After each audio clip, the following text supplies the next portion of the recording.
En rédigeant la lettre aux Éphésiens, Paul s'est montré extrêmement prudent. La conception erronée de cette œuvre subjective comme étant purement personnelle risquait de se faire jour. Par conséquent, ce passage se prolonge par ces paroles. L'Église, qui est son corps, la plénitude de celui qui remplit tout et en tous. Éphésiens 1, verset 23. Cette œuvre subjective n'est pas liée seulement aux besoins personnels, mais elle vise bien plus le besoin du corps de Christ, qui est l'Église. Cela montre que Dieu veut que nous sachions que son plan éternel a pour objet l'Église, et non seulement des individus. Ce qui est associé avec le dessein éternel de Dieu, c'est l'Église. C'est l'Église dans l'éternité passée, dans l'éternité à venir, et dans l'œuvre de Dieu aujourd'hui. C'est l'Église qui est prééminente, et non les individualismes. Sachons que lorsque cette puissance se manifeste en nous aujourd'hui, c'est pour l'Église qu'elle se manifeste, et non pas pour nous-mêmes en premier lieu. Dieu veut que l'Église bénéficie de cette puissance, et non pas uniquement des individus. Nous devons réaliser que nous ne pouvons recevoir cette puissance par nous-mêmes. À cause de cela, nous devons regarder au Seigneur pour qu'il nous accorde de voir par grâce ce qu'est le corps de Christ.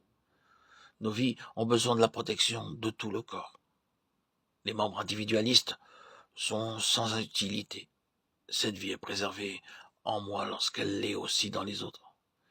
Si pour parler négativement, une veine est coupée et saigne sans arrêt, tout le corps en sera affecté et pourra en mourir.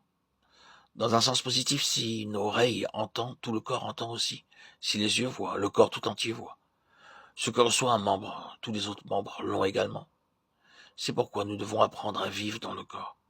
Apprenons à ne pas penser que nous avons une position plus élevée que les autres. Apprenons à estimer l'Église et apprenons à marcher avec tous les enfants de Dieu. Si nous le faisons, nous expérimentons que le corps est un instrument pour préserver la vie.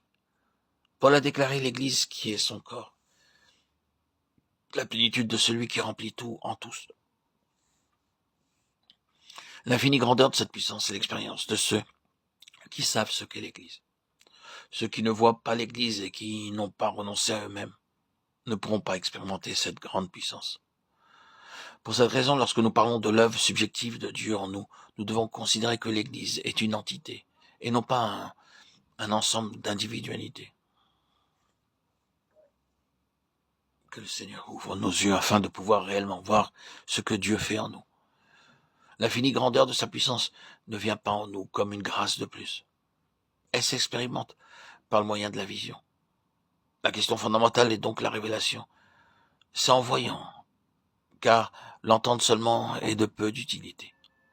Vous avez pu entendre beaucoup de doctrines, mais sans la révélation, vous ne pourrez pas attester que sa puissance est en vous.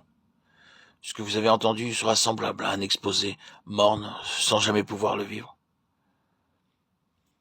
Que le Seigneur nous préserve de ces mornes accumulations doctrinales.